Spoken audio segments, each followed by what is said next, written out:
Good morning students. जैसा online class में आपसे वादा किया गया था कि ऑनलाइन क्लास के बाद हम इसकी वीडियो भी बनाकर आपको भेजेंगे, तो भूगोल के द्वितीय चैप्टर कृषि की यह वीडियो मैं आपको भेज रहा हूँ। आप थोड़ा ध्यान दीजिएगा, ठीक है। तो कृषि शब्द से आप सभी समझते हैं कि कृषि किसे कहते हैं। आप अपनी बोलचाल की भाषा में से खेती भी कह देते हैं, ठीक है। कृषि एक प्राचीन आर्थिक क्रिया है। फसलों, फलों, फूलों, सब्जियों आदि को उगाना व पशुपालन इसमें सम्मिलित हैं, ठीक है। इससे हम खाद्यान्न तो प्राप्त करते ही हैं, खाद्यान्नों के अलावा कई उद्योगों के लिए कच्चा माल भी हम कृषि के द्वारा प्राप्त करते हैं, जैसे चाय, कॉफ़ी, मसाले आदि। और यह हमारे देश में निर्यात के लिए भी विभिन्न उत्पादों को उपलब्ध कराती है। कृषि के प्रकार की बात करते हैं तो कृषि प्राचीन समय से ही हमारे देश में की जा रही है। जीवन निर्वाह से लेकर वाणिज्य के लिए कृषि कई कारणों से की जाती है। मुख्य तौर पर यदि हम इसे कैटेगराइज करें तो एक तो इसका कारण हो गया, उद्देश्य हो गया कृषि को करने का अपना पेट भरना, और दूसरा इसका उद्देश्य हो गया व्यापार आदि के लिए, ठीक है। तो इसके बाद हम बात करेंगे कृषि के प्रकारों की।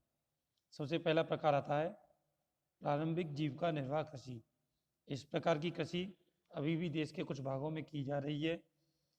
प्रारंभिक जीविका निर्वाह कृषि में छोटे टुकड़ों पर आदिम कृषि औजारों जैसे लकड़ी के हल, दाव, खुदाई करने वाली छड़ी तथा परिवार के समुदाय के श्रम के मदद से खेती की जाती है। इस प्रकार की कृषि मानसून, मृदा की उर्वरता, फसल उगाने के लिए अन्य पर्यावरणीय परिस्थितियों की उपयुक्तता पर निर्भर करती है, ठीक। यह कृषि कर्तन एवं दहन प्रणाली पर आधारित कृषि है। कर्तन एवं दहन प्रणाली के विषय में आपने पहले भी पढ़ा है, जिसमें फसल की प्राप्ति के बाद जो वहाँ पर अपशिष्ट बचते हैं, जो यूज़ नहीं होते हैं, उनको जला के और जो राख है उसको मृदा में मिला देते हैं, और किसान उस स्थान को छोड़कर दूसरे स्थान पर चला जाता है कृषि करने के लिए, ठीक है। इसके उसके बाद कुछ समय के बाद जब उस भूमि में फिर से उर्वरता हो जाती है, भूमि उपजाऊ हो जाती है, किसान लौट के वहाँ आ जाता है और फिर वहाँ कृषि करता है। जगह जगह पर स्थान अपना बदलता रहता है किसान इस कृषि में, इसलिए इसे स्थानांतरी कृषि भी कहते हैं। उत्तर पूर्वी राज्यों असम, मेघालय, मिजोरम, नागालैंड में से झूम की खेती कहा जाता है। मैक्सिको, मध्य अमेरिका में मिल्पा, वेनेजुएला में कोनुको, ब्राज़ील में रोका, मध्य अफ्रीका में मसोले, इंडोनेशिया में लदांग आदि इसके नाम हैं।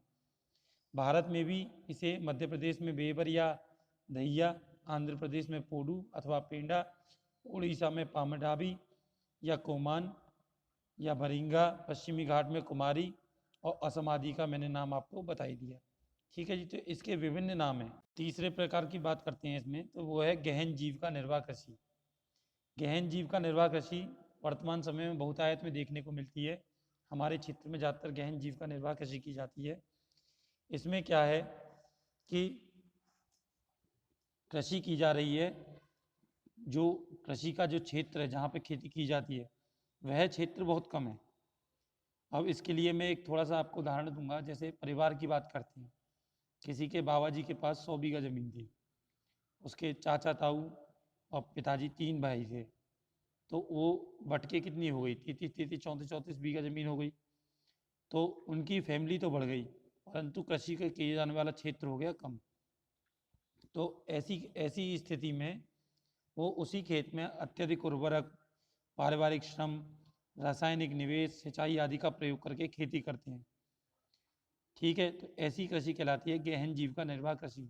भारत में, उत्तर भारत के अधिकतर क्षेत्र में ऐसी ही खेती की जाती है, ठीक है। इसके बाद बात करते हैं व्यापार के उद्देश्य से की जाने वाली कृषि की, जिसे हम वाणिज्यिक कृषि भी कह सकते हैं। वाणिज्यिक कृषि में अधिक पैदावार देने के लिए बीजों, रासायनिक उर्वरकों, कीटनाशकों के प्रयोग से उच्च पैदावार प्राप्त की जाती है।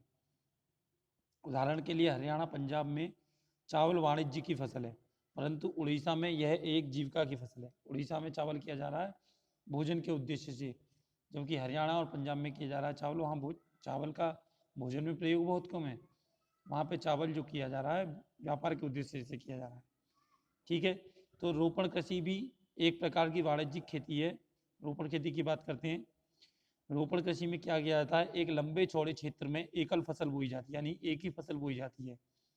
रोपण कृषि उद्योगों और कृषि के बीच एक जो है लिंक का कार्य करती है, एक संबंध का कार्य करती है, क्योंकि रोपण कृषि के माध्यम से उद्योगों को कच्चा माल प्रदान किया जाता है। भारत में चाय, कॉफी, रबड़, गन्ना, केला इत्यादि महत्वपूर्ण रोपण फसलें हैं। बात करते हैं शस्य प्रारूप की। शस्य प्रारूप क्या होता है, सीजन के अकॉर्डिंग फसलों को अलग अलग सीजनों में अलग अलग उसमें बांट दिया गया है, तो उसे ही शस्य प्रारूप कहते हैं। अपने भारत में भौतिक विविधता और संस्कृतियों की बहुलता के कारण ऐसा किया जाता है।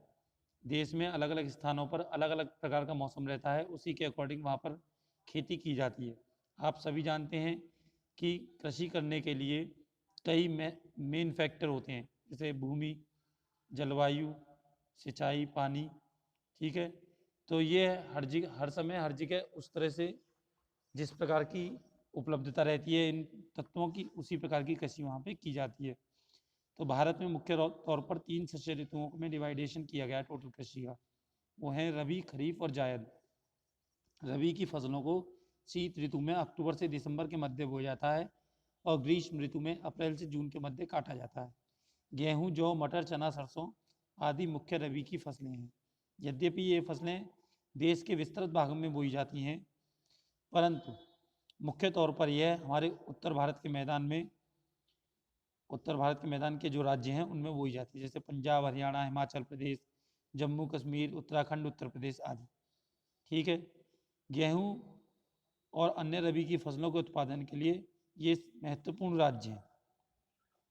चलिए अब बात करते हैं खरीफ की फसल की। खरीफ की फसल खरीफ मानसून के आगमन के साथ बोई जाती है और सितंबर अक्टूबर में काट ली जाती है। इस ऋतु में बोई जाने वाली मुख्य फसलें चावल, मक्का, ज्वार, बाजरा, अरहर, मूंग, उड़द, कपास, जूट, मूंगफली, सोयाबीन आदि हैं, ठीक है। चावल की खेती मुख्य रूप से असम, पश्चिम बंगाल, उड़ीसा, आंध्र प्रदेश, तेलंगाना, तमिलनाडु, केरल और महाराष्ट्र जैसे स्थानों पर की जाती है, परंतु ऐसे क्षेत्रों में भी जहाँ पर पानी की अधिकता नहीं है वहाँ पर भी सिंचाई की यंत्रों की सहायता से चावल की खेती की जा रही है, ठीक। और जो तीसरी प्रकार की शस्य ऋतु थी वो थी जायद। जायद की फसल रबी और खरीफ की फसल के मध्य मिले समय में बोई जाती है और काट ली जाती है, ठीक है जी। मुख्य तौर पर इसमें तरबूजे, खरबूजे, सब्जियां आदि की फसलों की खेती की जाती है, ठीक है। अन्य बातें अगली वीडियो में। धन्यवाद।